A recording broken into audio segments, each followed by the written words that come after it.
Hey guys, welcome back to my channel और Nifty bank Nifty की daily analysis video में आपका स्वागत है। तो सबसे पहले स्टार्ट करते हैं निफ्टी से। वीकली टाइम फ्रेम पे एक रेंज के अंदर काम कर रहा है। टॉप पे सेल, बॉटम पे बाय कर सकते हो, बीच में कुछ नहीं होगा। ठीक है, डेली टाइम फ्रेम पे देखें, कल भी हमने बात करी थी कि सबसे पहले टारगेट 25,000, उसके बाद 25,200 के होंगे। 25,000 को निफ्टी ने आज अचीव किया। उसी लेवल के आसपास से प्रॉफिट बुकिंग भी अच्छी खासी दिखाई। और आज की जो क्लोजिंग है, अगर 800 के नीचे हो जाती तो फिर सोचता मैं ये जो प्रीवियस स्विंग का ब्रेकआउट था, ये ब्रेकआउट फेल हो चुका है और मार्केट अब नीचे आएगा। वो नहीं हुआ, 800 के ऊपर ही क्लोजिंग दी। नेक्स्ट बात करें हम 60 मिनट की टाइम फ्रेम पे, एक रिजेक्शन कैंडल लगी है। जो गैप था उस गैप को आपने कंप्लीट किया और गैप के आसपास ही क्लोजिंग दी है, मतलब इनडिसीजन निफ्टी के अंदर अभी भी। 5 मिनट की टाइम फ्रेम पे देखें, आज निफ्टी ने एक अच्छा गैप अप दिया, प्रॉफिट बुकिंग भी दिखाई, लेकिन कहीं ना कहीं एक डबल बॉटम बना के प्रीवियस हाई के आसपास दोबारा निफ्टी ने कोशिश की 25,000 को टेस्ट करने की, ब्रेक करने की, लेकिन वो नहीं हो पाया और वहीं से ही प्रॉफिट बुकिंग आई।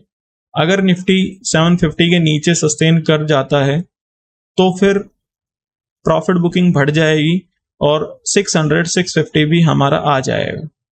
दूसरे सिनेरियो में 750 से लेके 25,000 की एक रेंज बना सकते हैं जब तक फेड का जो इवेंट है वो कंप्लीट नहीं हो जाता। तब तक निफ्टी को एक रेंज में रखा जाएगा। विक्स को भले ही आप बढ़ा दें, क्योंकि प्रीमियम्स को आपको ऊपर रखना है, उसकी वजह से विक्स को बढ़ा सकते हैं। निफ्टी को एक रेंज में ट्रेड करवा सकते हैं ये फेड इवेंट तक।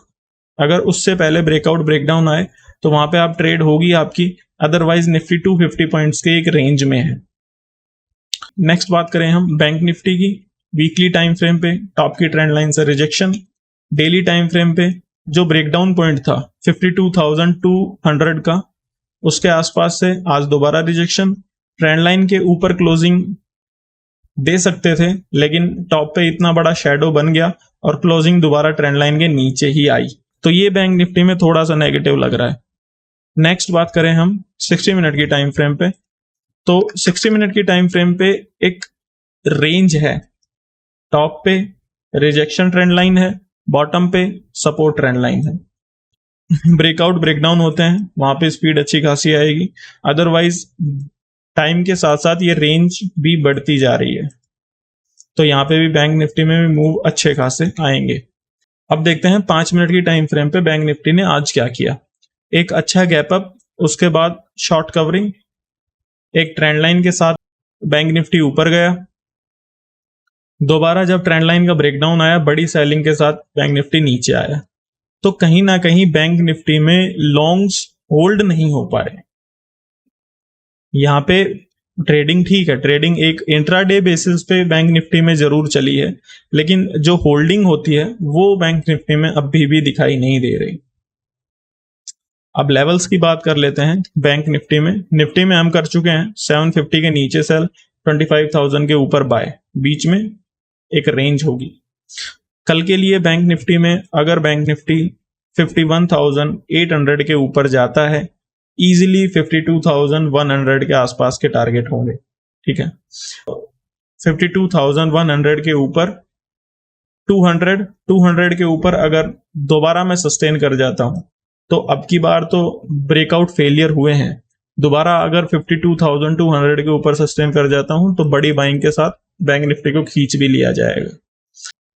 सपोर्ट की बात करें, बैंक निफ्टी अगर 51,100 के नीचे जाता हुआ दिखाई देता है कल, तो एक बड़ी सेलिंग हिट होगी। 50,600 650 तक बैंक निफ्टी जा सकता है। अब यहाँ पे बैंक निफ्टी और निफ्टी के नीचे जाने के रीजंस कौन से स्टॉक हैं, वो उसकी भी बात कर लेते हैं। सबसे पहले बात करें रिलायंस। टॉप की ट्रेंड लाइन से रिजेक्शन, टॉप पे शैडो नेगेटिव। HDFC बैंक एक रेंज है 1650 1600, 1650 के ऊपर क्लोज नहीं आ रहे, 1600 के नीचे क्लोज नहीं आ रहे। आर्ली टाइम फ्रेम पे इस ट्रेंड लाइन की बात करी थी हमने, इसी ट्रेंड लाइन से रिजेक्शन मिला और नीचे। टीसीएस एक रेंज में है, अपवर्ड रेंज है, तो टीसीएस में तो कोई दिक्कत नहीं है। इन्फोसिस ये भी एक ट्रेंड लाइन से ही ऊपर जा रहा है। यहाँ पे क्या होता है, एक बड़ा गैप अप, उसके बाद में कंसोलिडेशन, ट्रेंड लाइन का रीटेस्ट, बड़ा गैप अप, कंसोलिडेशन चल सकता है, ट्रेंड लाइन के आसपास आके बाय होगा। एक्सिस बैंक की बात करें तो एक्सिस बैंक 1200 के नीचे का ब्रेकडाउन हुआ था, आज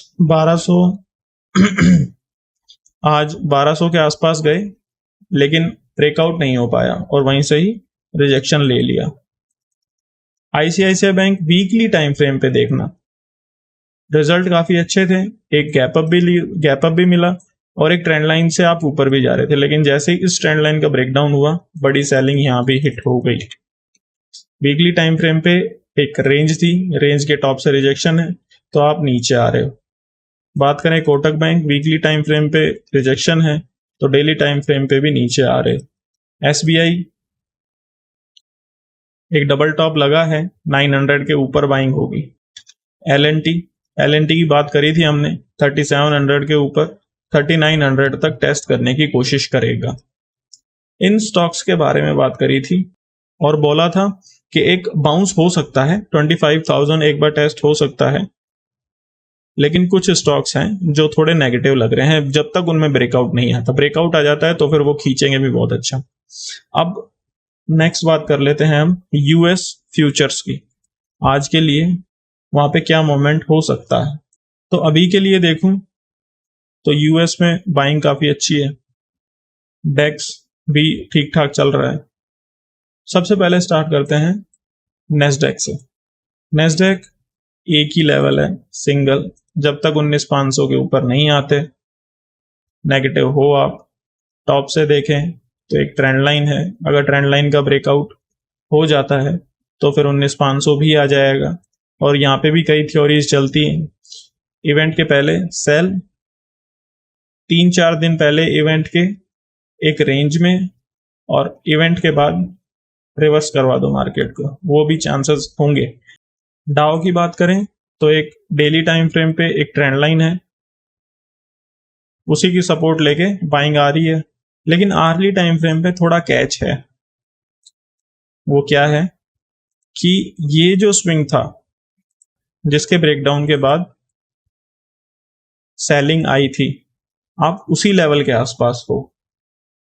अगर डाउ यहां से रिजेक्शन लेता है तो बॉटम पे पहला सपोर्ट 40,500 का, मतलब यहां से 200 से 250 पॉइंट नीचे बन के आ रहा है, तो ये थोड़ा रिजेक्शन फेस कर सकता है।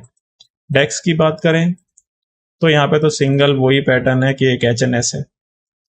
तो यूएस के मार्केट्स भी देखूं तो डेक्स, नेस्डेक में ट्रेंड लाइन का ब्रेकआउट चाहिए, डाउ में इस रेंज के ऊपर आप आते हो तो एटलीस्ट आपके टारगेट 41,000 के हो सकते हैं, लेकिन इसका ब्रेकआउट चाहिए। डेक्स में देखें एक नेगेटिव पैटर्न। तो यूएस को देख के भी ऐसा ही लग रहा है कि जब तक ब्रेकआउट नहीं होते तब तक हो सकता है कि एक रेंज में रखा जाए नेस्डेक को भी इवेंट से पहले पहले। डाउ जोन्स में देखें तो बॉटम पे 40,500, बीच का लेवल है मिडल 40,750 का, ब्रेकआउट अगर हो जाता है तो 41,000 तक आप जा सकते हो। तो यूएस को देखें तो वहां भी एक रेंज टाइप की ही दिखाई दे रही है, और निफ्टी में भी एक रेंज ही है। तो जब तक इवेंट्स नहीं होते थोड़े कॉशियस रहना, मार्केट में स्विंग्स आ सकते हैं, इमीडिएटली आएंगे, और ऑप्शंस से थोड़ा दूर रहो तो अच्छा है। फ्यूचर्स में काम करना, ऑप्शंस में प्रीमियम खाए जाएंगे, ऑप्शंस का प्रीमियम बढ़ाया जाएगा विक्स को बढ़ा के। ठीक है गाइज, आज के लिए बस इतना ही। Okay, thank you. Like, share, subscribe.